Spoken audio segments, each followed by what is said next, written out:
हरियाणा से, और उनके बगल में है वरिंदर हुडा जी हरियाणा से ही, और राजेंद्र जी है पंजाब से, और आज के मीटिंग के जो प्रधान जी रहे बूटा सिंह गुर्जर जी पंजाब से, मैं हूँ कविता कुरुगंटी कर्नाटका से, डॉक्टर आशीष मित्तल है उत्तर प्रदेश से, और जसबीर जी है हरियाणा से, जसबीर भट्टी जी, और हाँ इतने लोग आज के प्रेस कॉन्फ्रेंस में हैं। मैं बूटा सिंह जी को माइक दे रही हूँ। सारे प्रेस वाले साथियों का बहुत बहुत धन्यवाद ਜਿਹੜਾ ਸਾਡੇ ਪ੍ਰੋਗਰਾਮ ਨੂੰ ਲਗਾਤਾਰ ਲੋਕਾਂ ਤੱਕ ਲਿਜਾਣ ਦੇ ਲਈ ਵੱਡਾ ਯੋਗਦਾਨ ਪਾ ਰਹੇ ਆ। ਅਸੀਂ ਸੰਯੁਕਤ ਮੋਰਚੇ ਵੱਲੋਂ ਉਹਨਾਂ ਦਾ ਧੰਨਵਾਦ ਕਰਦੇ ਹਾਂ। ਅੱਜ ਸੰਯੁਕਤ ਮੋਰਚੇ ਦੀ ਮੀਟਿੰਗ ਹੋਈ ਹੈ। ਮੀਟਿੰਗ ਦੇ ਵਿੱਚ ਅਸੀਂ ਕਈ ਪ੍ਰੋਗਰਾਮ ਐਲਾਨੇ ਆ। ਸਭ ਤੋਂ ਪਹਿਲਾਂ 15 ਮਾਰਚ ਨੂੰ ਡੀਜ਼ਲ ਪੈਟਰੋਲ ਗੈਸ ਜਿਹੜੀ ਅਸਮਾਨਾਂ ਨੂੰ ਛੂਹ ਰਹੀ ਹੈ, ਆਮ ਲੋਕਾਂ ਦੀ ਪਹੁੰਚ ਤੋਂ ਬਾਹਰ ਹੁੰਦਾ ਜਾ ਰਿਹਾ।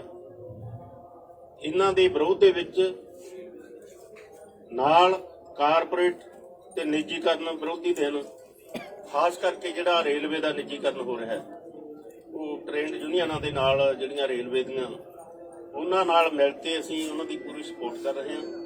ਸਾਂਝਾ ਪ੍ਰੋਗਰਾਮ ਇਹ 15 ਤਰੀਕ ਨੂੰ ਅਸੀਂ ਕਰ ਰਹੇ ਹਾਂ। ਸਾਰੇ ਜਿਹੜੇ ਰੇਲਵੇ ਵਾਲੇ ਆ ਤੇ ਨਾਲ ਜਿਹੜੇ ਸਾਡੇ ਸੰਯੁਕਤ ਮੋਰਚੇ ਵਾਲੇ ਕਿਸਾਨ ਹੋਣਗੇ, ਉਹ ਰੇਲਵੇ ਸਟੇਸ਼ਨਾਂ ਤੇ ਜਾ ਕੇ ਉਹਨਾਂ ਨੂੰ ਬਣਾਇਆ ਹੋਇਆ ਵਿਰੋਧ ਕਰਨ ਦਾ, ਤੇ ਨਾਲ ਅਸੀਂ ਜਿਹੜੇ ਮੰਗ ਪੱਤਰ ਜਿੱਥੇ ਐਸਡੀਐਮ ਨੂੰ ਦਿੱਤਾ ਜਾਂਦਾ ਐਸਡੀਐਮ ਨੂੰ, ਤੇ ਜਿੱਥੇ ਡੀਸੀ ਨੂੰ ਦਿੱਤਾ ਜਾਂਦਾ ਡੀਸੀ ਨੂੰ, ਤੇ ਬਾਕੀ ਜੋ ਮੋਰਚੇ ਪੰਜਾਬ ਦੇ ਵਿੱਚ ਚੱਲ ਰਹੇ ਆ ਉਹਨਾਂ ਮੋਰਚਿਆਂ ਤੇ ਵੀ ਇਹ ਜਿਹੜਾ 15 ਮਾਰਚ ਹੈ ਡੀਜ਼ਲ ਗੈਸ ਪੈਟਰੋਲ ਤੇ ਨਿੱਜੀਕਰਨ ਦੇ ਵਿਰੁੱਧ ਇਹ ਦਿਨ ਅਸੀਂ ਮਨਾ ਰਹੇ ਹਾਂ। 17 ਮਾਰਚ ਨੂੰ ਸਾਂਝੀ ਇੱਕ ਮੀਟਿੰਗ ਅਸੀਂ ਸੱਦੀ ਹੈ, ਜਿਹਦੇ ਵਿੱਚ ਆਲ ਇੰਡੀਆ ਲੈਵਲ ਦੀਆਂ ਜਿਹੜੀਆਂ ਟ੍ਰੇਡ ਯੂਨੀਅਨ ਨਾਲ ਟਰੱਕ ਆਪਰੇਟਰ, ਬੱਸਾਂ ਵਾਲੇ,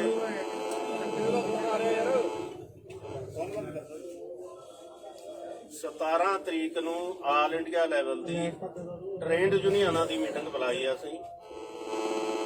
ਨਾਲ ਉਹਨਾਂ ਦੇ ਜਿਹੜੇ ਕਾਰਪੋਰੇਟ ਟਰਾਂਸਪੋਰਟਰ ਹੈ, ਟਰੱਕ ਆਪਰੇਟਰ ਹੈ ਪੂਰੇ ਇੰਡੀਆ ਲੈਵਲ ਦੇ, ਬੱਸਾਂ ਵਾਲੇ ਹੈ, ਉਹਨਾਂ ਨੂੰ ਵੀ ਅਸੀਂ ਸੱਦਾ ਦਿੱਤਾ ਤਾਂ ਕਿ ਅਸੀਂ ਭਾਰਤ ਬੰਦ ਕਰਨ ਦਾ ਫੈਸਲਾ ਲੈਣਾ ਹੈ। ਉਹ ਕਨਵੈਨਸ਼ਨ ਅਸੀਂ ਸਿੰਘੂ ਬਾਰਡਰ ਤੇ ਕਰਾਂਗੇ 17 ਤਰੀਕ ਨੂੰ। ਸਾਰਿਆਂ ਨੂੰ ਕੋਈ ਵੀ ਜਥੇਬੰਦੀ ਬਾਹਰ ਨਹੀਂ ਰਹੂਗੀ ਉਹਦੇ ਵਿੱਚੋਂ। ਸਾਰਿਆਂ ਨੂੰ ਪਤਾ ਲੱਗ ਚੁੱਕਾ ਹੈ ਕਿ ਇਹ ਸਿਰਫ ਤੇ ਸਿਰਫ ਕਿਸਾਨ ਮੋਰਚਾ ਨਾ ਰਹਿ ਕੇ ਇਹ ਜਨ ਮੋਰਚਾ ਬਣ ਚੁੱਕਾ ਹੈ, ਜਨ ਅੰਦੋਲਨ ਬਣ ਚੁੱਕਾ ਹੈ। ਇਸ ਲਈ ਅਸੀਂ ਸਾਰੇ ਉਹ ਜਨ ਅੰਦੋਲਨ ਨੂੰ ਇਹਦੇ ਵਿੱਚ ਸ਼ਾਮਲ ਕਰਨ ਦੇ ਲਈ ਇਹ ਮੀਟਿੰਗ ਅਸੀਂ ਬੁਲਾਈ ਹੈ 17 ਤਰੀਕ।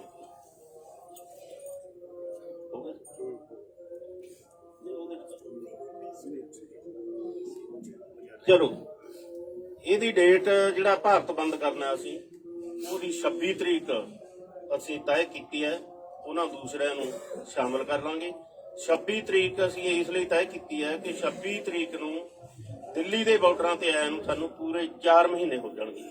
ਉਹ 4 ਮਹੀਨੇ ਵਾਲਾ ਦਿਨ ਹੈ ਜਿਹੜਾ, ਉਸ ਦਿਨ ਤੇ ਭਾਰਤ ਬੰਦ ਦੀ ਕਾਲ ਦਿੱਤੀ ਹੈ। ਮੁਕੰਮਲ ਬੰਦ ਹੋਊਗਾ, ਸਵੇਰ ਤੋਂ ਲੈ ਕੇ ਸ਼ਾਮ ਤੱਕ ਕੁਝ ਵੀ ਨਹੀਂ ਚੱਲੂਗਾ, ਨਾ ਸੜਕਾਂ ਤੇ ਚੱਲੂਗਾ, ਨਾ ਰੇਲਵੇ ਟਰੈਕ ਤੇ ਚੱਲੂਗਾ, ਨਾ ਕੋਈ ਇਹੋ ਜਿਹਾ ਅਦਾਰਾ ਜਿਹੜਾ ਖੁੱਲ੍ਹਾ ਰਹੂਗਾ। ਮੁਕੰਮਲ ਬੰਦ ਹੋਊਗਾ, ਸ਼ਾਂਤਮਈ ਹੋਊਗਾ ਜਿਹੜਾ 26 ਤਰੀਕ ਦਾ।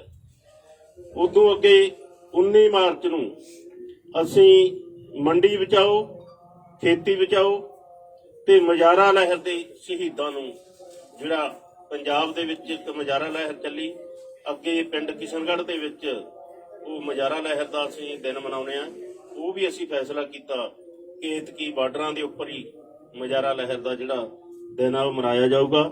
ਮੰਡੀ ਬਚਾਓ ਦੇ ਨਾਲ ਜਿਹੜਾ ਹੁਣੇ ਇਹਨਾਂ ਨੇ ਫੈਸਲਾ ਲਿਆ FCI ਨੇ ਕਿ ਜਿਹੜੇ ਕਿਸਾਨ ਦੇ ਕੋਲੇ ਮਾਲਕੀ ਜ਼ਮੀਨ ਦੇ ਕਾਗਜ਼ ਹੋਣਗੇ ਉਹਨਾਂ ਤੋਂ ਹੀ ਅੱਗੇ ਕਣਕ ਦੀ ਖਰੀਦ ਕੀਤੀ ਜਾਊਗੀ। ਜਿਨ੍ਹਾਂ ਕੋਲੇ ਨਹੀਂ ਹੋਣਗੇ ਉਹ ਕਾਗਜ਼ਾਤ, ਜਮਾਬੰਦੀ ਨਹੀਂ ਹੋਊਗੀ, ਗਿਰਦਾਵਰੀਆਂ ਨਹੀਂ ਹੋਣਗੀਆਂ, ਉਹਨਾਂ ਦੀ ਫਸਲ ਨਹੀਂ ਖਰੀਦੀ ਜਾਊਗੀ। ਅਸੀਂ ਸਮਝਦੇ ਹਾਂ ਕਿ ਇਹ ਜਿਹੜੇ ਤਿੰਨੇ ਕਾਲੇ ਕਾਨੂੰਨ ਬਣਾਏ ਆ, ਇਹਨਾਂ ਕਾਨੂੰਨਾਂ ਦਾ ਹੀ ਹਿੱਸਾ ਹੈ ਕਿ ਕਿਹੜੇ ਢੰਗ ਨਾਲ ਉਹ ਕਣਕ ਦੀ ਖਰੀਦ ਤੋਂ ਪਿੱਛੇ ਹਟਣਾ। ਪੰਜਾਬ ਦੇ ਵਿੱਚ ਬਹੁਤ ਸਾਰੇ, ਹਰਿਆਣੇ ਦੇ ਵਿੱਚ ਬਹੁਤ ਸਾਰੇ ਜਿਹੜੇ ਲੋਕ ਹੈ ਜਿਹੜੇ ਜ਼ਮੀਨਾਂ ਦੇ ਮਾਲਕ ਨਹੀਂ, ਠੇਕੇ ਉੱਪਰ ਲੈ ਕੇ ਉਹ ਖੇਤੀ ਕਰਦੇ ਆ, ਤੇ ਉਹ ਜਿਹੜੇ ਠੇਕੇ ਵਾਲੇ ਲੋਕ ਨੇ ਉਹ ਮਤਲਬ ਬਾਹਰਲੀਆਂ ਕੰਟਰੀਆਂ ਦੇ ਵਿੱਚ ਬੈਠੇ ਨੇ ਤੇ ਉਹਨਾਂ ਦੀਆਂ ਜ਼ਮੀਨਾਂ ਤੇ ਖੇਤੀ ਅਸੀਂ ਕਰਦੇ ਆ। ਇਹਦਾ ਮਤਲਬ ਇਹ ਹੋਊਗਾ ਕਿ ਸਾਡੇ ਪਾਸ ਉਹ ਕਾਗਜ਼ਾਤ ਨਹੀਂ ਹੋਣਗੇ ਤੇ ਸਾਡੀ ਜਿਹੜੀ ਫਸਲ ਹੈ ਉਹ ਨਹੀਂ ਮਤਲਬ ਖਰੀਦੀ ਜਾਊਗੀ। ਇਹ ਵੀ ਇਸ ਕਰਕੇ ਅਸੀਂ ਜਿਹੜਾ ਇਹ ਖੇਤੀ ਬਚਾਓ ਮੰਡੀ ਬਚਾਓ ਮੁਜ਼ਾਹਰਾ ਲੈ ਦੇ ਸ਼ਹੀਦਾਂ ਦਾ 19 ਮਾਰਚ ਉਹਨਾਂ ਨੂੰ ਅਸੀਂ ਸਮਰਪਿਤ ਕੀਤਾ। 19 ਮਾਰਚ ਨੂੰ ਜਿਹੜਾ ਮੈਂ ਪਹਿਲਾਂ ਬੋਲ ਚੁੱਕਿਆ ਕਿ ਉਸ ਢੰਗ ਦੇ ਨਾਲ ਅਸੀਂ ਐਸਡੀਮਾ ਨੂੰ ਮੰਗ ਪੱਤਰ ਦੇ ਕੇ ਤੇ ਇੱਥੇ ਜਿਹੜਾ ਮੁਜ਼ਾਹਰਾ ਲਹਿਰ ਦੇ ਸ਼ਹੀਦਾਂ ਨੂੰ ਸ਼ਰਧਾਂਜਲੀ ਭੇਟ ਕਰਕੇ ਇਹ ਦਿਨ ਮਨਾਵਾਂਗੇ। 23 ਮਾਰਚ ਨੂੰ ਅਸੀਂ ਸਾਰੇ ਜਾਣਦੇ ਹਾਂ ਸ਼ਹੀਦ ਆਜਮ ਭਗਤ ਸਿੰਘ ਜਿਨ੍ਹਾਂ ਨੇ ਕਾਰਪੋਰੇਟ ਘਰਾਣਿਆਂ ਦੇ ਵਿਰੋਧ ਦੇ ਵਿੱਚ ਕਾਰਪੋਰੇਟਾਂ ਨੂੰ ਭਜਾਓ ਤੇ ਦੇਸ਼ ਨੂੰ ਆਜ਼ਾਦ ਕਰਾਓ, ਅੰਗਰੇਜ਼ਾਂ ਨੂੰ ਭਜਾਓ ਦਾ ਸੱਦਾ ਦਿੱਤਾ ਔਰ ਉਹਨਾਂ ਨੇ ਫਾਂਸੀ ਦਾ ਰੱਸਾ ਜਿਹੜਾ ਚੁੰਮਿਆ। ਉਸ ਦਿਨ ਤੇ ਰਾਜਗੁਰੂ ਸੁਖਦੇਵ ਸਰਦਾਰ ਭਗਤ ਸਿੰਘ ਉਹਨਾਂ ਦਾ ਸ਼ਹੀਦੀ ਦਿਹਾੜਾ ਸੀ, ਉਹ ਵੀ ਬਾਰਡਰਾਂ ਦੇ ਉੱਪਰ ਹੀ ਬਣਾਉਣ ਦਾ ਫੈਸਲਾ ਕੀਤਾ। ਅਸੀਂ ਸੱਦਾ ਦੇਵਾਂਗੇ ਸਾਰੇ ਹਰਿਆਣੇ ਦੇ, ਭਾਰਤ ਦੇ, ਪੰਜਾਬ ਦੇ ਜਿਹੜੇ ਨੌਜਵਾਨ ਹੈ ਕਿ ਉਹ ਯੂਥ ਸਾਰੇ ਦਾ ਸਾਰਾ ਉਹੀ ਪੱਗ ਜੋ ਭਗਤ ਸਿੰਘ ਦੇ ਬੰਨੀ ਸੀ ਉਹ ਪੱਗਾਂ ਬੰਨ ਕੇ ਦਿੱਲੀ ਵੱਲ ਨੂੰ ਵਹੀਰਾਂ ਕੱਤਣ ਤੇ ਉਹਨਾਂ ਦਾ ਜਿਹੜਾ ਸ਼ਹੀਦੀ ਦਿਹਾੜਾ ਉਹ ਇਹਨਾਂ ਬਾਰਡਰਾਂ ਦੇ ਉੱਪਰ ਹੀ ਮਨਾਇਆ ਜਾਵੇ। ਉਸ ਤੋਂ ਅੱਗੇ ਹੋਲੇ ਮਹੱਲੇ ਦਾ ਸੀ ਇੱਕ ਏਜੰਡਾ ਸਾਡੇ ਕੋਲੇ ਆਇਆ। ਪੰਜਾਬ ਦੀਆਂ 32 ਜਥੇਬੰਦੀਆਂ ਦੀ ਮੀਟਿੰਗ ਦੇ ਵਿੱਚ ਅਸੀਂ ਉਹ ਜਿਹੜਾ ਫੈਸਲਾ ਕਰਾਂਗੇ। ਅੱਜ ਦੀ ਮੀਟਿੰਗ ਦੇ ਵਿੱਚ ਇਹ ਜਿਹੜੇ ਪ੍ਰੋਗਰਾਮ ਹੈ ਇਹਨਾਂ ਦਾ ਅਸੀਂ ਐਲਾਨ ਕਰਦੇ ਹਾਂ ਤੇ ਨਾਲ ਜਿਹੜਾ ਮੋਰਚਾ ਸਾਡਾ ਚੱਲ ਰਿਹਾ ਹੈ ਜਿਉਂ ਦੀ ਤਿਉਂ ਚੱਲੂਗਾ। ਬੇਸ਼ੱਕ ਉਹ ਹਾੜੀ ਦਾ ਸੀਜ਼ਨ ਹੋਵੇ, ਬੇਸ਼ੱਕ ਉਹ ਗਰਮੀ ਦਾ ਸੀਜ਼ਨ ਹੋਵੇ, ਅਸੀਂ ਪੂਰੀ ਉਹਦੀ ਬਿਆਨਤਬੰਦੀ ਕਰ ਲਈ ਹੈ ਤੇ ਨਾਲ ਜੋ 5 ਸਟੇਟਾਂ ਦੇ ਵਿੱਚ ਚੋਣਾਂ ਹੋ ਰਹੀਆਂ ਉਹਨਾਂ ਚੋਣਾਂ ਦੇ ਵਿੱਚ ਜੋ ਸੰਯੁਕਤ ਮੋਰਚੇ ਨੇ ਸੱਦਾ ਦਿੱਤਾ ਕਿ ਬੀਜੇਪੀ ਨੂੰ ਸਭ ਕੁਝ ਸਿਖਾਓ, ਉਹ ਸਾਡੇ ਸੰਯੁਕਤ ਮੋਰਚੇ ਦੇ ਜਿਹੜੇ ਲੀਡਰ ਸਾਹਿਬਾਨ ਹੈ ਉਹ ਵੱਖ-ਵੱਖ ਸਟੇਟਾਂ ਦੇ ਵਿੱਚ ਰਵਾਨਾ ਹੋ ਚੁੱਕੇ ਆ। ਉਹ ਪ੍ਰਚਾਰ ਆਪਦਾ ਚੋਣਾਂ ਦਾ ਕਰਨਗੇ, ਅਸੀਂ ਪ੍ਰਚਾਰ ਸਾਡਾ ਸੰਯੁਕਤ ਮੋਰਚੇ ਦਾ ਉਹਨਾਂ ਕਿਸਾਨਾਂ ਤੱਕ ਲੈ ਕੇ ਜਾਵਾਂਗੇ ਕਿ ਇਹ ਕਿਸਾਨਾਂ ਨੂੰ ਕਿਵੇਂ ਗਮਰਾਹ ਕਰ ਰਹੇ ਆ, ਕਿਵੇਂ ਜ਼ਮੀਨਾਂ ਹਥਿਆ ਰਹੇ ਆ, ਕਿਵੇਂ ਖੇਤੀ ਖੋਹ ਰਹੇ ਆ ਤੇ ਕਿਵੇਂ ਹਰਾਸਮੈਂਟ ਕਿਸਾਨਾਂ ਦੀ ਹੋ ਰਹੀ ਹੈ ਤੇ ਨਾਲ ਰਿਪਰੈਸ਼ਨ ਹੈ ਜਿਹੜਾ ਝੂਠੇ ਕੇਸ ਬਣਾ ਕੇ ਇਰਾਦਾ ਕਤਲ ਦੇ ਜੇਲ੍ਹਾਂ ਦੇ ਵਿੱਚ ਡੱਕੇ ਹੋਏ ਆ ਤੇ ਉਹ ਰਿਪਰੈਸ਼ਨ ਹੈ ਜਿਹੜਾ ਉਹ ਵੀ ਅਸੀਂ ਸਾਰੇ ਭਾਰਤ ਦੇ ਵਿੱਚ ਉਹ 5 ਸਟੇਟਾਂ ਦੇ ਵਿੱਚ ਲੈ ਕੇ ਜਾਵਾਂਗੇ। ਇਹਦਾ ਜਿਹੜਾ ਚਿਹਰਾ ਹੈ ਬੀਜੇਪੀ ਸਰਕਾਰ ਦਾ ਕਿਸਾਨ ਵਿਰੋਧੀ ਚਿਹਰਾ ਉਹ ਅਸੀਂ ਲੋਕਾਂ ਦੇ ਵਿੱਚ ਜਾ ਕੇ ਆਪਣੀਆਂ ਸਟੇਜਾਂ ਤੋਂ ਕਿਸੇ ਦੀ ਪਾਰਟੀ ਦੀ ਸਪੋਰਟ ਦੇ ਵਿੱਚ ਨਹੀਂ ਜਾਵਾਂਗੇ, ਕਿਸੇ ਨੂੰ ਵੋਟ ਦੇਣ ਨੂੰ ਨਹੀਂ ਕਹਾਂਗੇ, ਸਿਰਫ ਇੱਕੋ ਹੀ ਗੱਲ ਕਹਾਂਗੇ ਕਿ ਕਿਸਾਨ ਵਿਰੋਧੀ ਜਿਹੜੀ ਬੀਜੇਪੀ ਹੈ ਇਹਨੂੰ ਸਬਕ ਸਿਖਾਓ। ਅੱਜ ਦੀ ਮੀਟਿੰਗ ਦੇ ਸਾਡੇ ਇਹ ਪ੍ਰੋਗਰਾਮ। सर, मैं भारत बंद और जो कैलेंडर है उसको जरा हिंदी में या अंग्रेजी में 15 मार्च को ट्रेड यूनियंस के साथ पिछले प्रेस कॉन्फ्रेंस में ही एक प्रोग्राम डिक्लेयर किया गया था कि एंटी कॉर्पोरेटाइजेशन, एंटी प्राइवेटाइजेशन दिन बना के उसके प्रतिरोध में वो दिन मनाया जाएगा। तो डीजल और पेट्रोल के बढ़ते हुए दाम को भी उस दिन स्पेसिफिकली हाईलाइट करते हुए 15 मार्च के कार्यक्रम होंगे। क्या कार्यक्रम है? रेलवे स्टेशन के बाहर जो ट्रेड यूनियंस वालों के धरने जो प्लान्ड है उसके साथ साथ हम भी खड़े होंगे, किसान यूनियंस। वो प्रोग्राम ऑलरेडी अनाउंस हो चुका है। डेमोन्स्ट्रेशंस मेनली धरने होंगे। SDMDC को ज्ञापन दे दिया जाएगा और 19 तारीख को 2 अलग अलग इश्यूज बट इंटरकनेक्टेड इश्यूज उसको लेके 19 का दिन मार्क किया जाएगा। एक है खेती बचाओ मंडी बचाओ, जो खास करके FCI के ऊपर जो वीकनिंग वाला अटैक हो रहा है और पंजाब में और बाकी राज्यों में भी, हरियाणा में पिछले साल शुरू हुआ था पंजीकरण कराना। This is directly related to landless tenants को क्या खतरे हैं आगे जाके प्रोक्योरमेंट रेजिम में, वो हाईलाइट करते हुए मुजाहरा लहर का शहादत जो हुआ था उसी दिन, ये दोनों दे आर कनेक्टेड, वो हाईलाइट करते हुए 19 तारीख को मंडियों के पास भी धरने वो सब होंगे और ये देश भर में होगा। और उसके बाद 23 को जो शहीद दिवस है, उस शहीद दिवस में जैसे आपने पिछले दिनों में देखा केएमपी ब्लॉकेट के लिए रिस्पांस देखा, जब महिला दिवस का हमने ये कॉल दिया था कि महिलाएं आए ये मोर्चों के प्रोटेस्ट साइट्स पे, आपने देखा हजारों की संख्या में कैसे आए हैं। ऐसे ही शहीद दिवस पे हमारा कॉल है कि देश के युवा ये प्रोटेस्ट साइट्स पे पहुंचे, वो है 23 तारीख का। और 26 तारीख को ऑल ओवर इंडिया, वो हाँ शहीद दिवस तो ऑल ओवर इंडिया होगा, जैसे 19 का भी ऑल ओवर इंडिया है। 26 को है भारत बंद सुबह से शाम तक, और उस भारत बंद का प्रिपरेशन में हम 27 मार्च को एक इंटरनल मीटिंग भी करेंगे।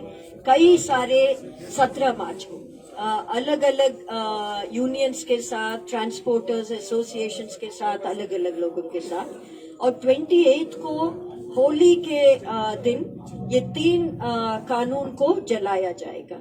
ये है कार्यक्रम। मैं वहां से माइक घुमाऊं प्रधान जी।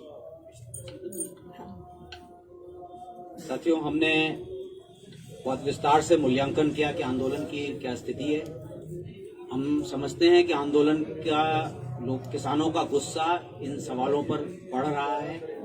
ये बात कही जाती है कि धरनों पे संख्या कम है, जो स्थिति काम की बढ़ रही है उसमें ऐसा दिख सकता है, लेकिन धीरे धीरे कई सारे कार्यक्रमों में, खासतौर से 23 तारीख को इन धरनों की संख्या बहुत तेजी से बढ़ेगी।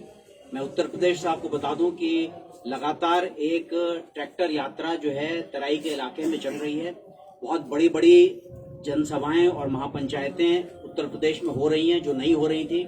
लखनऊ के अंदर एक पक्का मोर्चा लगातार बैठा हुआ है, काकोरी के अंदर, पूर्वी उत्तर प्रदेश के अंदर बड़ी बड़ी महासभाएं हो रही हैं, इलाहाबाद में हुई, आज बलिया में हुई है। तो इस तरह से ये आंदोलन पूरे उत्तर प्रदेश के अंदर फैल रहा है, इस इलाके में जहां पर बहुत दमन था और आंदोलन के बढ़ने की स्थिति नहीं थी।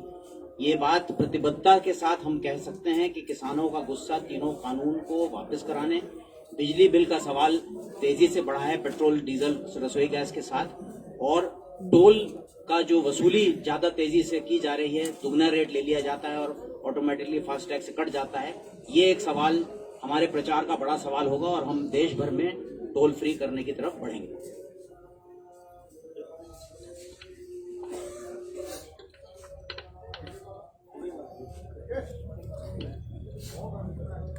पंद्रह मार्च को डीजल और पेट्रोल के खिलाफ जो बढ़ती महंगाई, वीरेंद्र सिंह हुड्डा, राष्ट्रीय अध्यक्ष टोल हटाओ संघर्ष समिति, वे राष्ट्रीय महासचिव भारतीय किसान यूनियन केएस।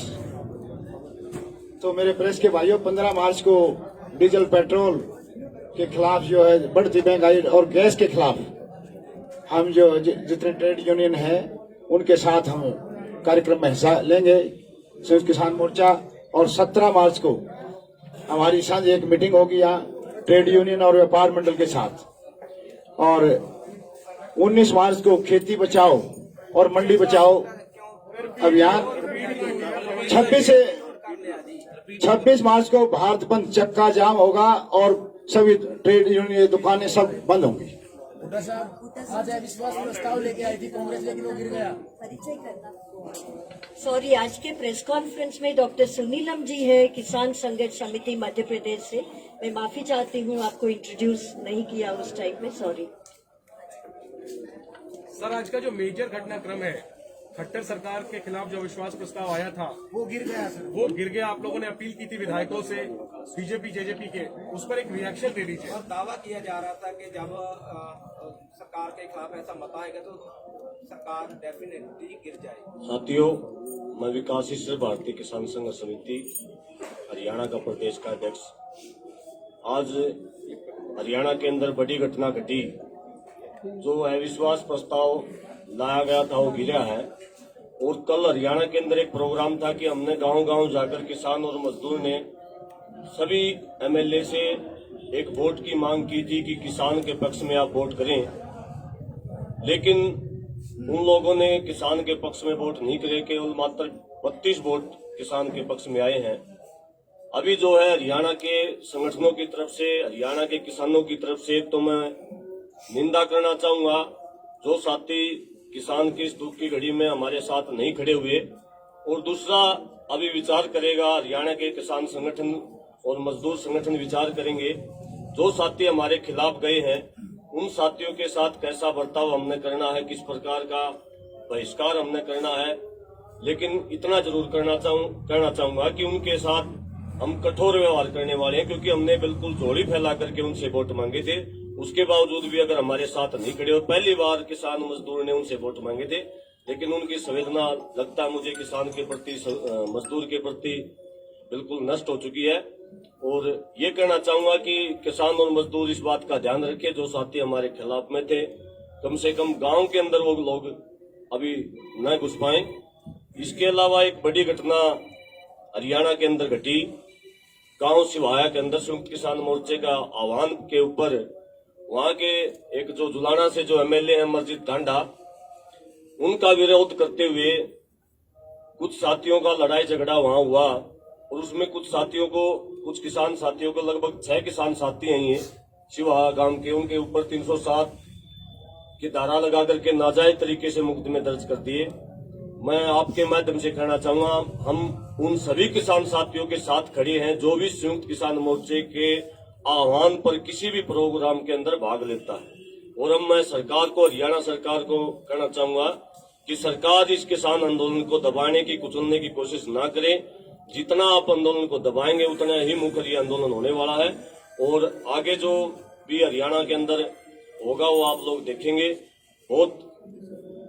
बहुत दुखी है आज किसान, 281 किसान हमारे मर चुके हैं, उसके बावजूद भी ना तो एक शब्द बोल रहे हो, ना ही वो वोट भी नहीं दे सकते। कुछ किसान, जो कुछ एमएलए ये कह रहे थे कि हम इस्तीफा भी दे देंगे, लेकिन ये इस्तीफे की बात नहीं थी, केवल वोट की बात थी।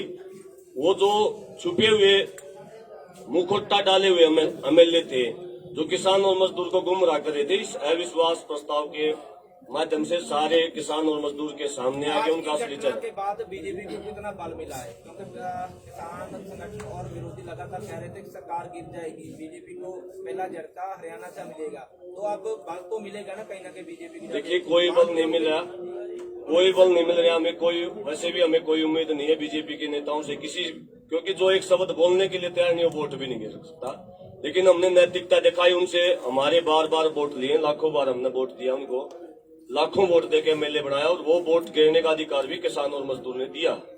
उसके बावजूद भी हमने नैतिकता के आधार पर उनसे वोट की मांग की थी। वो अगर वोट वो नहीं देते तो उनकी नैतिकता के आधार पर उनको, वैसे भी ये लोकतंत्र नाम की चीज बची नहीं, नैतिकता के आधार पर वैसे भी वो हमें तो मारी ओढ़ के तो एमएलए रहे, कोई मजबूती नहीं। आपने जाके आप झोली फैलाकर उनसे बात की कि हमें वोट दो, तो उन्होंने आपकी बात नहीं मानी। क्या किसान जत्थेबंदियों की हार माना जाए इसे? बिल्कुल भी हार नहीं है किसान जत्थेबंदियों की, क्योंकि किसान जो है लगातार इस लड़ाई को लड़ेगा। और आने वाले समय में आप हरियाणा के अंदर देखोगे, पहले भी आपने देखा कि किसी एमएलए, किसी मंत्री, किसी मुख्यमंत्री की गांव के अंदर घुसने की जरूरत नहीं होती। और जो भी कोई मंत्री एमएलए घर से बाहर निकला तो पुलिस फोर्स को लेकर निकलता है।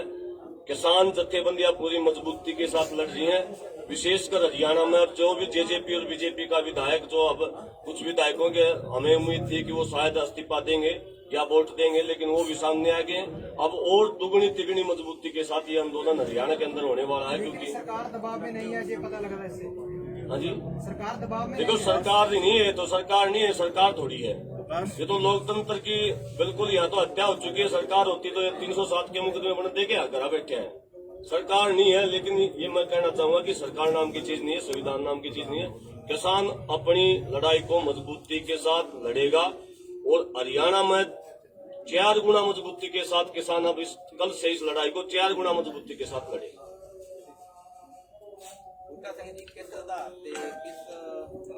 थोड़ा ਜਿਹਾ जो ਇਹਨਾਂ ने सवाल करे ना, देखो ਇਸੇ ਨਾਲ ਹੀ ਜੁੜਿਆ ਸਵਾਲ ਆ ਜੀ, ਇਸੇ ਨਾਲ ਹੀ ਜੁੜਿਆ। ਜੋ ਕਿਸਾਨ ਆਗੂ ਲਗਾਤਾਰ ਦਾਅਵਾ ਕਰ ਰਹੇ ਸੀ ਪਿਛਲੇ ਸਮੇਂ ਤੋਂ ਕਿ ਜੇਕਰ ਅਜਿਹਾ ਕੋਈ ਵਿਸ਼ਵਾਸ ਨਹੀਂ ਜਾਏਗਾ ਤਾਂ ਸਰਕਾਰ ਟੈਕਸ ਨਹੀਂ ਦਿੱਤੇਗੀ। ਉਹਦੇ ਪਿੱਛੇ ਆਧਾਰ ਕੀ ਸੀ, ਉਹਦੇ ਪਿੱਛੇ ਜ਼ਮੀਨੀ ਹਕੀਕਤ ਸੀ ਕੀ ਸੀਗੀ ਕਿ ਜਿਹੜੀ ਅੱਜ ਜਾ ਕੇ ਮਿੱਟੀ ਵਿੱਚ ਰੁਲ ਗਈ। ਤੁਹਾਨੂੰ ਕੋਈ ਸੰਕੇਤ, ਤੁਹਾਡਾ ਕੋਈ ਵਿਸ਼ਵਾਸ ਤਾਂ ਹੋਵੇਗਾ ਜਿਹੜਾ ਕੰਫੀਡੈਂਸ ਤੁਸੀਂ ਕਹਿ ਰਹੇ ਸੀ ਵਾਰਨਾ ਸਰਕਾਰ ਡਿੱਗੇਗੀ ਕੋਈ ਨਹੀਂ ਹੈਗਾ, ਉਹ ਕਿਸ ਆਧਾਰ ਤੇ ਕਹਿ ਰਹੇ ਸੀ? ਹਵਾਈ ਗੱਲਾਂ ਸੀ, ਧਰਾਤਲ ਨਹੀਂ ਪਛਾਣੀ ਗਈ ਸੀ ਤੁਹਾਡੇ ਤੋਂ?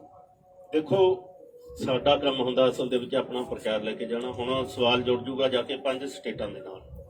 ਅਗਰ ਉੱਥੇ ਬੀਜੇਪੀ ਜਿੱਤ ਜਾਂਦੀ ਹੈ ਤਾਂ ਤੁਸੀਂ ਫੇਰ ਇਹ ਸਵਾਲ ਕਰਨਾ ਕਿ ਕਿਸਾਨ ਸੰਯੁਕਤ ਮੋਰਚੇ ਦੀ ਹਾਰ ਹੋਗੀ। ਸਵਾਲ ਹਾਰ ਦਾ ਨਹੀਂ ਹੈ, ਸਵਾਲ ਉਹਨਾਂ ਦੇ ਵਿਰੋਧ ਦੇ ਵਿੱਚ ਲੋਕਾਂ ਨੂੰ ਗੱਲ ਕਹਿਣ ਦਾ, ਆਪਣੇ ਮੋਰਚੇ ਦੇ ਨਾਲ ਜੋੜਨ ਦਾ। ਇਹੀ ਹਰਿਆਣੇ ਦੇ ਵਿੱਚ ਜਿਵੇਂ ਪੰਜਾਬ ਦੇ ਵਿੱਚ ਪਹਿਲਾਂ ਸ਼ੁਰੂ ਹੋਇਆ ਸੀ, ਜੇ ਹਰਿਆਣੇ ਦੇ ਵਿੱਚ ਐਡਵਾਂਸ ਸ਼ੁਰੂ ਹੋਇਆ ਹੁੰਦਾ ਤਾਂ ਗਿਰ ਜਾਂਦੀ। ਵੱਡੀਆਂ ਰੈਲੀਆਂ ਜਿਹੜੀਆਂ ਆਰਗੇਨਾਈਜ਼ ਕੀਤੀਆਂ ਗਈਆਂ ਵੀ ਉਹਦੀ ਲੱਗਦਾ ਆਊਟਪੁੱਟ ਨਿਕਲੂਗੀ ਹੁਣ, ਜਾਂ ਕੀ ਕਿਹਾ ਜਾ ਸਕਦਾ? ਕਿਉਂਕਿ ਵੱਡੀਆਂ ਰੈਲੀਆਂ ਹਰਿਆਣੇ ਦੇ ਵਿੱਚ ਬਹੁਤ ਸਾਰੀਆਂ ਮਹਾਂਪੰਚਾਇਤਾਂ ਹਰਿਆਣੇ ਚ ਵੀ ਹੋਈਆਂ, ਲੇਕਿਨ ਤੁਸੀਂ ਕਹਿੰਦੇ ਹੋ ਕਿ ਲੋਕਾਂ ਨੂੰ ਜੋੜਨ ਦੀ ਗੱਲ ਕੀਤੀ ਜਾਵੇ। ਇਹਦਾ ਮਤਲਬ ਹਰਿਆਣਾ ਦਾ ਹਜੇ ਬਹੁਤ ਸਾਰਾ ਹਿੱਸਾ ਇਹੋ ਜਿਹਾ ਹੈਗਾ ਜਿਹੜਾ ਨਹੀਂ ਜੁੜਿਆ ਧਰਨੇ ਦੇ ਨਾਲ ਜਾਂ ਅੰਦੋਲਨ ਨਾਲ। ਅਸੀਂ ਕੋਸ਼ਿਸ਼ ਕਰ ਰਹੇ ਹਾਂ ਕਿ ਹਰਿਆਣਾ ਔਰ ਪੰਜਾਬ ਦੇ ਵਿੱਚ ਇਹ ਵੱਡੀਆਂ ਮਹਾਂਪੰਚਾਇਤਾਂ ਨਾ ਹੋਣ। ਜਿੱਥੇ ਅਜੇ ਅੰਦੋਲਨ ਨਹੀਂ ਭਖਿਆ ਉੱਥੇ ਜ਼ਿਆਦਾ ਲੋੜ ਲੱਗਦੀ ਹੈ ਸਾਨੂੰ। ਉੱਧਰ ਨੂੰ ਅਸੀਂ ਜਾ ਰਹੇ ਹਾਂ, ਵੱਡੀਆਂ ਮਹਾਂਪੰਚਾਇਤਾਂ ਉੱਧਰ ਨੂੰ ਕਰ ਰਹੇ ਹਾਂ, ਲੋਕਾਂ ਨੂੰ ਨਾਲ ਜੋੜ ਰਹੇ ਹਾਂ। ਤੁਸੀਂ ਇਹਨੂੰ ਐਂ ਨਾ ਦੇਖੋ ਕਿ ਮੋਰਚਾ ਹਫ਼ਤੇ ਨੂੰ ਖਤਮ ਹੋਣ ਵਾਲਾ। ਅਸੀਂ ਇਸ ਨਾਲ ਨਹੀਂ ਬੈਠੇ। ਅਸੀਂ ਜਦ ਤੱਕ ਪੂਰੇ ਭਾਰਤ ਦੇ ਵਿੱਚ ਫੈਲਦਾ ਨਹੀਂ ਤੇ ਮੋਦੀ ਸਰਕਾਰ ਝੁਕ ਨਹੀਂ ਜਾਂਦੀ ਉਦੋਂ ਤੱਕ ਬੈਠੇ ਆ। ਕੋਈ ਕਾਹਲ ਨਹੀਂ ਹੈ।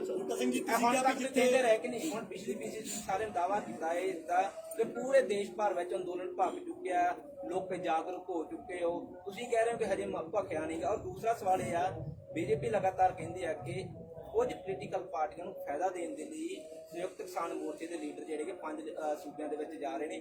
ਜੇਕਰ ਹਰਿਆਣਾ ਦੇ ਵਿੱਚ ਏਡੀ ਵੱਡੀ ਲਾਮਬੰਦੀ ਦੇ ਬਾਵਜੂਦ ਤੁਹਾਡੇ ਨਹੀਂ ਹੋ ਸਕਿਆ ਕੰਮ, ਤਾਂ ਤੁਹਾਨੂੰ ਕਿਵੇਂ ਲੱਗਦਾ ਕਿ ਦੂਜੇ ਸੂਬੇ ਵੀ ਤੁਹਾਡੇ ਅਗੇਂਸਟ ਬੀਜੇਪੀ ਵੋਟ ਕਰ ਸਕਦੇ ਨੇ?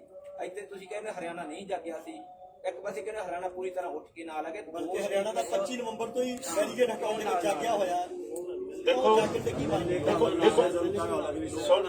ਦੇਖੋ ਸੁਣੋ, ਕੋਸ਼ਿਸ਼ ਕਰੋ ਇਹ ਗੱਲ ਨੂੰ।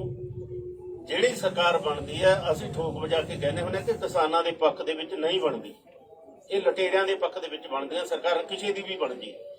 ਤੁਸੀਂ ਐਂ ਕਿਉਂ ਦੇਖਦੇ ਹੋ ਕਿ ਅੱਜ ਮਤਲਬ ਜਿਹੜੇ ਚੁਣ ਕੇ ਭੇਜੇ ਸੀ ਕਿ ਅੱਜ ਉਹ ਕਿਸਾਨਾਂ ਦੇ ਬਣ ਜਾਣਗੇ? ਬਿਲਕੁਲ ਨਹੀਂ ਬਣਨਗੇ। ਉਹਨਾਂ ਤੇ ਦਬਾਅ ਹੁੰਦਾ ਹੈ। ਦਬਾਅ ਦੇ ਵਿੱਚ ਜਿਵੇਂ ਪੰਜਾਬ ਸਰਕਾਰ ਨੇ ਫੈਸਲੇ ਕੀਤੇ ਆ, ਦਬਾਅ ਜਦੋਂ ਬਣ ਜਾਂਦਾ ਉਹ ਫੈਸਲੇ ਕਰ ਲੈਂਦੇ ਆ। ਬੀਜੇਪੀ ਕੀ ਕਹਿੰਦੀ ਹੈ? ਬੀਜੇਪੀ ਤਾਂ ਬਹੁਤ ਕੁਝ ਕਿਹਾ ਹੈ। ਨਕਸਲੀ ਉਹਨੇ ਕਿਹਾ, ਫਰਜੀ ਵੀ ਉਹਨੇ ਕਿਹਾ, ਖਾਲਸਤਾਨੀ ਉਹਨੇ ਕਿਹਾ, ਵਿਚੋਲੀਏ ਉਹਨੇ ਕਿਹਾ। ਕੀ ਨਹੀਂ ਕਿਹਾ ਬੀਜੇਪੀ ਨੇ ਸਾਨੂੰ? ਬੀਜੇਪੀ ਬਹੁਤ ਕੁਝ ਕਹਿੰਦੀ ਹੈ। ਪਰ ਸਰ ਗੁਰਨਾਮ ਸਿੰਘ ਚਰੂਨੀ ਜੀ ਪਹਿਲਾਂ ਜਿਵੇਂ ਹਰਿਆਣਾ ਦੇ ਲੀਡਰਾਂ ਨਾਲ ਮੀਟਿੰਗਾਂ ਕਰ ਰਹੇ ਸੀ, ਤੁਹਾਨੂੰ ਨਹੀਂ ਲੱਗਦਾ ਕਿ ਉਹਨਾਂ ਨੂੰ ਰੋਕਿਆ ਗਿਆ ਗਲਤ ਰਿਹਾ? ਜੇ ਨਾ ਰੋਕਿਆ ਜਾਂਦਾ ਸ਼ਾਇਦ ਅੱਜ ਫੈਸਲੇ ਹੋਰ ਹੋ ਸਕਦੇ, ਤੁਹਾਡੇ ਹੱਕ ਦੇ ਵਿੱਚ ਆ ਸਕਦੇ। ਦੇਖੋ, ਜੋ ਕੋਈ ਅਸੂਲ ਬਣਾਉਂਦਾ ਨਾ, ਨੀਤੀ ਪਾਲਿਸੀ ਬਣਦੀ ਆ, ਉਹਦੇ ਤੇ ਪਹਿਰਾ ਦੇਣਾ ਬਹੁਤ ਜ਼ਰੂਰੀ ਹੈ ਸਾਡੇ ਲਈ। ਸਾਡੇ ਲਈ ਜੇ ਇੱਕ ਦੋ ਥਾਵਾਂ ਤੇ ਕਿਤੇ ਹਾਰ ਹੋ ਜੂਗੀ ਏਡੀ ਵੱਡੀ ਗੱਲ ਨਹੀਂ ਹੈ। ਵੱਡੀ ਗੱਲ ਸੰਯੁਕਤ ਮੋਰਚਾ ਇੱਕ ਰਹਿੰਦਾ ਜਾਂ ਨਾ ਰਹਿੰਦਾ, ਸਭ ਤੋਂ ਵੱਡੀ ਗੱਲ ਹੈ। ਪੋਲੀਟੀਕਲ ਬੰਦੇ ਦੀ ਗੱਲ ਹੁੰਦੀ ਹੈ ਜੀ। ਹਨਨ ਮੌਲਾ ਜੀ ਕਿਹਾ ਗਿਆ, ਜਿਵੇਂ ਵੀਰ ਦਾ ਕੁਐਸਚਨ ਸੀ ਉਹਦੇ ਨਾਲ ਜੁੜੇ ਕੁਐਸਚਨ ਹੈ ਵੀ ਪੋਲੀਟੀਕਲ ਲੋਕਾਂ ਨਾਲ ਜਦੋਂ ਮੀਟਿੰਗ ਕੀਤੀ ਜਾਂਦੀ ਹੈ ਤੇ ਜਿਹਨੂੰ ਵਰਜਾ ਜਾਂਦਾ, ਸਸਪੈਂਡ ਕਰ ਦਿੱਤਾ ਜਾਂਦਾ ਇੱਕ ਵਾਰ। ਹੁਣ ਲੋਕ ਆਵਾਜ਼ ਚੁੱਕ ਰਹੇ ਆ ਵੀ ਹਨਨ ਮੌਲਾ ਜੀ ਵੀ ਪੋਲੀਟੀਕਲ ਨੇ ਜਾਂ ਹੋਰ ਯਾਦਵ ਜੀ ਨੂੰ ਲੈ ਕੇ ਵੀ ਵਾਰ-ਵਾਰ ਗੱਲ ਚੁੱਕੀ ਜਾਂਦੀ ਹੈ, ਉੱਥੇ ਕੀ ਸਪਸ਼ਟੀਕਰਨ? ਦੇਖੋ, ਪੋਲੀਟੀਕਲ ਤਾਂ ਅਸੀਂ ਸਾਰੇ ਹਾਂ, ਕਦੇ ਨਹੀਂ ਕਹਿੰਦੇ ਅਸੀਂ ਗੈਰ ਸਿਆਸੀ। ਅਸੀਂ ਕਿਸਾਨਾਂ ਨੂੰ, ਲੋਕਾਂ ਨੂੰ ਜਨ ਅੰਦੋਲਨ ਬਣਾ ਕੇ ਲੁੱਟ ਤੋਂ ਬਚਾਉਣਾ ਸਾਡੀ ਸਿਆਸਤ ਹੈ। ਇਹਨਾਂ ਨੇ ਵੋਟਾਂ ਲੈ ਕੇ ਰਾਜ ਕਰਕੇ ਲੋਕਾਂ ਨੂੰ ਲੁੱਟਣਾ ਤੇ ਕਾਰਪੋਰੇਟ ਘਰਾਣੇ ਦੇ ਪੱਖ 'ਚ ਪਹੁੰਚਣਾ ਉਹਨਾਂ ਦੀ ਸਿਆਸਤ ਹੈ। ਅਸੀਂ ਕਦੋਂ ਕਹਿੰਦੇ ਅਸੀਂ ਗੈਰ ਸਿਆਸੀ? ਪਰ ਉਹ ਦੋ ਨਾਮ ਵੋਟਾਂ ਦੀ ਸਿਆਸਤ ਨਾਲ ਅਸੀਂ ਕਹਿੰਦੇ ਆ ਕਿ ਜਿਹੜੀਆਂ ਪੋਲੀਟੀਕਲ ਪਾਰਟੀਆਂ ਜਿਹੜੀਆਂ ਚੋਣਾਂ ਲੜ ਰਹੀਆਂ ਉਹਨਾਂ ਨੂੰ ਸਟੇਜ ਦੇ ਨੇੜੇ ਨਹੀਂ ਲੱਗਣ ਦੇਵਾਂਗੇ, ਉਹਨਾਂ ਨੂੰ ਇਹਦੀ ਵਰਤੋਂ ਨਹੀਂ ਕਰਨ ਦੇਵਾਂਗੇ, ਸਿਆਸੀ ਰੋਟੀਆਂ ਨਹੀਂ ਸਿੱਖਣ ਦੇਵਾਂਗੇ। ਸਵਾਲ ਇਹ ਆ, ਸਭ ਨੂੰ ਪਤਾ ਕਿ ਪੱਛਮੀ ਬੰਗਾਲ ਦਾ ਧੁਰਾ ਜਿਹੜਾ ਹੈਗਾ ਉਹ ਹੈਗਾ ਕਮਿਊਨਿਸਟ ਹੈਗਾ, ਉੱਥੇ ਜਿਹੜੇ ਖੱਬੇ ਪੱਖੀ ਬੋਲਬਾਲਾ ਰਿਹਾ ਹੁਣ ਤੱਕ ਹੈਗਾ। ਤਾਂ ਹੁਣ ਇਸੇ ਲਈ ਜਿਹੜੀ ਆ ਉੱਥੇ ਬੈਕਬੋਨ ਬਣਾਉਣ ਦੀ ਕੋਸ਼ਿਸ਼ ਕੀਤੀ ਜਾ ਰਹੀ ਕਿ ਉੱਥੇ ਸੈੱਟ ਬੈਕ ਨਾ ਲੱਗੇ ਉਹ ਵੋਟ ਨੂੰ। ਇਸ ਲਈ ਜ਼ਿਆਦਾਤਰ ਪ੍ਰੈਸ਼ਰ ਸੰਯੁਕਤ ਕਿਸਾਨ ਮੋਰਚੇ ਤੇ ਉਹਨਾਂ ਲੀਡਰਾਂ ਦਾ, ਇੱਥੇ ਜਿਹੜੇ ਲੀਡਰਾਂ ਦਾ ਪਿਛੋਕੜ ਜਾਂ ਹੁਣ ਵੀ ਜਿਹੜੇ ਅਵੇਲੇਬਲ ਜਿਹੜੇ ਉਹ ਖੱਬੇ ਪੱਖੀਆਂ ਨਾਲ, ਉਹ ਕਹਿੰਦੇ ਆ ਕਿ ਅਸੀਂ ਉੱਥੇ ਜਾ ਕੇ ਸਾਨੂੰ ਇਹੋ ਜਿਹੇ ਪ੍ਰੋਗਰਾਮ ਕਰਨੇ ਚਾਹੀਦੇ ਨੇ। ਕਿ ਲੱਗਦਾ ਕਿ ਕਿਤੇ ਨਾ ਕਿਤੇ ਇੱਕ ਵਾਰ ਫਿਰ ਦੇਸ਼ ਦੀ ਰਾਜਨੀਤੀ ਵਿੱਚ ਉਹ ਖੱਬੇ ਪੱਖੀ ਜਿਹੜੀ ਚਾਰਧਾਰਾ ਡਾਊਨ ਹੋ ਗਈ ਜਾਂ ਸੈਟਬੈਕ ਲੱਗਾ, ਉਹਨੂੰ ਬਚਾਉਣ ਦੀ ਕੋਸ਼ਿਸ਼ ਹੋ ਰਹੀ ਹੈ ਸੰਯੁਕਤ ਕਿਸਾਨ ਮੋਰਚੇ ਦੇ ਬਹਾਨੇ। ਦੇਖੋ, ਕਿਸੇ ਲੋਕਾਂ ਦਾ ਇਹ ਨਿੱਜੀ ਤੌਰ ਤੇ ਕਿਸੇ ਦਾ ਵਿਚਾਰ ਹੋ ਸਕਦਾ ਹੈ। ਸੰਯੁਕਤ ਮੋਰਚੇ ਦਾ ਅਜਿਹਾ ਕੋਈ ਵਿਚਾਰ ਨਹੀਂ ਹੈ। ਕਿ ਇਹਨੂੰ ਪੋਲੀਟੀਕਲ ਰੰਗਤ ਦਿੱਤੀ ਜਾਵੇ। ਮੈਂ ਪਹਿਲਾਂ ਹੀ ਸਪਸ਼ਟ ਕਰ ਚੁੱਕਿਆ ਕਿ ਜਿਹੜੇ ਵੀ ਦੂਸਰੀਆਂ ਸਟੇਟਾਂ ਵਿੱਚ ਅਸੀਂ ਗਏ ਹਾਂ ਉਹਨਾਂ ਦਾ ਮਨੋਰਥ ਇਹ ਨਹੀਂ ਹੈ ਕਿ ਕਿਸੇ ਦੀ ਸਪੋਰਟ ਕਰਨਾ। ਮਨੋਰਥ ਅਸੀਂ ਠੋਕ ਕੇ ਹਰਾ ਸਕਦੇ ਹਾਂ ਆਪਦੀ ਗੱਲ ਲਿਜਾ ਕੇ, ਸਾਨੂੰ ਪੂਰਾ ਮੌਕਾ ਮਿਲ ਜੇ। ਹੁਣ ਤਾਂ ਸਾਨੂੰ ਸਮਾਂ ਥੋੜਾ ਮਿਲਿਆ। ਪੰਜਾਬ ਦੇ ਵਿੱਚ ਅਜਿਹਾ ਕੁਝ ਹੁੰਦਾ ਹੋਵੇ ਤਾਂ ਅਸੀਂ ਕਹਿ ਸਕਦੇ ਸੀ, 5 ਮਹੀਨੇ ਹੋ ਗਏ ਸੀ ਚੱਲਦਿਆਂ ਨੂੰ ਉੱਥੇ, ਪਰ ਜਿੱਥੇ ਅਜੇ ਅੰਦੋਲਨ ਹੋਣੇ ਹੀ ਗਿਆ। ਤੁਸੀਂ ਕਿਹਾ ਕਿ ਪਹਿਲਾਂ ਵੀ ਤੁਸੀਂ ਕਿਹਾ ਭਾਰਤ ਪੱਧਰ ਤੇ ਫੈਲ ਗਿਆ। 737 ਜ਼ਿਲ੍ਹੇ ਆ, 700 ਜ਼ਿਲ੍ਹੇ ਦੇ ਵਿੱਚ ਟ੍ਰੇਨਾਂ ਰੁਕ ਜਾਣਗੀਆਂ, ਇਹ ਛੋਟੀ ਗੱਲ ਥੋੜਾ। ਹੁਣ ਪਤਾ ਲੱਗੂਗਾ 26 ਤਰੀਕ ਨੂੰ ਇਹੋ ਜਿਹਾ ਬੰਦ ਹੁੰਦਾ। ਅਸੀਂ ਅੱਜ ਵੀ ਕਹਿੰਦੇ ਆ ਕਿ ਠੋਕ ਵਜਾ ਕੇ ਮੁਕੰਮਲ ਬੰਦ ਹੋਊਗਾ। ਫਿਰ ਥੋੜਾ ਜਿਹਾ ਸਵਾਲ ਨਿਕਲ ਆਉਣਾ ਕਿ ਜੀ ਫਲਾਨਾ ਪਾਸਾ ਜਿਹਾ ਰਹਿ ਗਿਆ। ਦੇਖੋ ਵੱਖ-ਵੱਖ ਸਟੇਟਾਂ ਦੇ ਵਿੱਚ ਵੱਖ-ਵੱਖ ਕੰਮ ਧੰਦੇ ਆ, ਕਿਤੇ ਵਾਢੀ ਸ਼ੁਰੂ ਹੋ ਗਈ ਹੈ, ਕਿਤੇ ਅਜੇ 20 ਦਿਨਾਂ ਨੂੰ ਹੋਣੀ ਹੈ। ਇਹ ਸਾਰਾ ਕੁਝ ਨਾ ਚੱਲ ਜਾਂਦਾ ਹੁੰਦਾ। ਸਾਥੋਂ ਪੰਜਾਬ ਹੀ ਨਹੀਂ ਲੋਟ ਆਉਂਦਾ, 3 ਜ਼ੋਨਾਂ ਦੇ ਵਿੱਚ ਵੰਡਿਆ ਹੋਇਆ। ਅਸੀਂ ਝੋਨਾ ਲਾ ਲੈਂਦੇ ਆ, ਦੂਜੇ ਅਜੇ ਵਿਹਲੇ ਬੈਠੇ ਹੁੰਦੇ ਆ। ਅਸੀਂ ਕਹਿੰਦੇ ਐਜੀਟੇਸ਼ਨ ਕਰੀਏ, ਉਹ ਕਹਿੰਦੇ ਹੁੰਦੇ ਅਸੀਂ ਬਾਸਮਤੀ ਲਾਉਣੇ ਆ। ਇਹ ਥੋੜ੍ਹੀਆਂ ਜਿਹੀਆਂ ਪ੍ਰੋਬਲਮਾਂ ਹੈਗੀਆਂ। ਇਹ ਤਾਂ ਭਾਰਤ ਹੈ ਬਹੁਤ ਵੱਡਾ, ਕਿਤੇ ਰਹਿ ਵੀ ਸਕਦਾ। ਹੁਣ ਜਿੱਥੇ ਇਲੈਕਸ਼ਨਾਂ ਹੋ ਰਹੀਆਂ ਉੱਥੇ ਪੂਰਾ ਸਾਰੇ ਹੀ ਆਪਾਂ ਜਾਣਦੇ ਆ ਕਿ ਇੱਕ ਵਾਰ ਜਿਹੜਾ ਚੋਣ ਬੁਖਾਰ ਹੈ ਉਹ ਸਾਰਿਆਂ ਨੂੰ ਚੜ ਜਾਂਦਾ ਹੈ। ਇਸ ਕਰਕੇ ਕਿਤੇ ਫਰਕ ਰਹਿ ਸਕਦਾ। ਜਿਹੜੇ 700 ਜਿਹੜੇ ਤੁਸੀਂ ਗੱਲ ਕੀਤੀ ਆ, ਕੋਈ ਆંકੜੇ ਹੈਗੇ ਨੇ ਤੇ ਸੰਯੁਕਤ ਕਿਸਾਨ ਮੋਰਚੇ ਦੇ ਕੋਲ? ਕਿਉਂਕਿ ਯੂਪੀ ਦੇ ਵਿੱਚ ਨਹੀਂ ਬੰਦ ਕੀਤਾ ਗਿਆ, ਉੱਤਰਾਖੰਡ ਦੇ ਵਿੱਚ ਰੇਲਾਂ ਨਹੀਂ ਰੋਕੀਆਂ ਗਈਆਂ, ਦਿੱਲੀ ਦੇ ਵਿੱਚ ਨਹੀਂ ਰੋਕੀਆਂ ਗਈਆਂ, ਤਾਂ ਇਹ ਤਾਂ ਹੈ ਨਹੀਂ ਕਿ 3 ਰਾਜਾਂ ਦੇ ਵਿੱਚ 36 ਜ਼ਿਲ੍ਹੇ ਨੇ। ਸਾਨੂੰ ਅੰਕੜੇ ਦੱਸਣ ਵਾਲਾ ਮੀਟ ਗਿਆ ਸੀ ਜਿਹੜਾ ਉੱਥੇ ਜਾ ਕੇ। ਨਹੀਂ, ਪਰ ਤੁਹਾਡੇ ਕੋਲ 700 ਜਿਹੜੇ ਪਹੁੰਚੇ ਨੇ, ਹਾਂ, ਕਿਤੇ ਪਹੁੰਚੇ ਹੋਣਗੇ। ਸਾਡੇ ਸੰਯੁਕਤ ਮੋਰਚੇ ਦੀ ਮੀਟਿੰਗ ਦੇ ਵਿੱਚ ਇਹ ਅੰਕੜਾ ਪਹੁੰਚਿਆ ਕਿ 700 ਜ਼ਿਲ੍ਹਿਆਂ ਦੇ ਵਿੱਚ ਬੰਦ। ਤੁਸੀਂ ਕਿਹਾ ਵੀ ਅਸੀਂ ਜਿਹੜੇ ਆ ਸਿਆਸੀ ਜਿਹੜਾ ਭਾਰਤ ਬੰਦ ਹੈ, ਦਿੱਲੀ ਦੇ ਵਿੱਚ, ਦਿੱਲੀ ਦੇ ਅੰਦਰ ਜਾਓਗੇ ਕਿ ਨਹੀਂ ਜਾਓਗੇ? ਕਿਉਂਕਿ 26 ਤੋਂ ਬਾਅਦ ਦਿੱਲੀ ਤੋਂ ਕਿਨਾਰਾ ਕਰਕੇ ਬੈਠੇ। ਕਿਉਂਕਿ ਜਦੋਂ 6 ਫਰਵਰੀ ਨੂੰ ਉਹਦੇ ਕਹਿੰਦੇ ਦਿੱਲੀ ਨਾਲ ਦੇਖੋ ਇਹ ਕਹਿਣਾ ਕਿ 26 ਤੋਂ ਬਾਅਦ ਤੁਸੀਂ ਕਿਨਾਰਾ ਕਰਕੇ ਬੈਠੋ। ਅਸੀਂ ਹੁਣ ਤੱਕ ਐਮਪੀ ਰੋਕ ਕੇ ਹਟੇ ਆ। ਇਹ ਨਹੀਂ ਕਹਿਣਾ ਚਾਹੀਦਾ ਕਿ ਉਦੋਂ ਬਾਅਦ ਕਿਨਾਰਾ ਕੀਤਾ ਹੋਇਆ। ਅਸੀਂ ਸੁਣੋ ਨਾ, ਮੇਰੀ ਗੱਲ ਸੁਣੋ। ਅਸੀਂ ਇਹਨਾਂ ਬਾਰਡਰਾਂ ਨੂੰ ਨਹੀਂ ਖਾਲੀ ਕਰਨਾ ਚਾਹੁੰਦੇ ਕਿਸੇ ਵੀ ਹਾਲਤ ਦੇ। ਸੱਦਾ ਭਾਰਤ ਪੱਧਰ ਦਾ ਹੋ ਸਕਦਾ, ਅਸੀਂ ਬਾਰਡਰ ਬਿਲਕੁਲ ਨਹੀਂ ਖਾਲੀ ਕਰਨਾ ਚਾਹੁੰਦੇ। ਇਹ ਸਾਡਾ ਇੱਕ ਮਨੋਰਥ ਹੈ ਕਿ ਬਾਰਡਰਾਂ ਨੂੰ ਖਾਲੀ ਨਾ ਕੀਤਾ ਜਾਏ।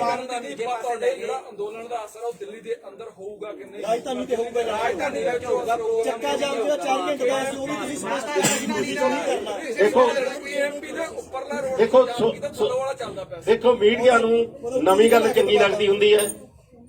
ਅਸੀਂ ਇਹਨੂੰ ਲੰਬਾ ਚਲਾਉਣਾ, ਅਸੀਂ ਦਿੱਲੀ ਦੇ ਵਿੱਚ ਵੜਨਾ, ਅਸੀਂ ਪਾਰਲੀਮੈਂਟ ਤੱਕ ਜਾਣਾ, ਪਰ ਅਸੀਂ ਸਮਾਂ ਲੱਗੂਗਾ ਉਹਨੂੰ।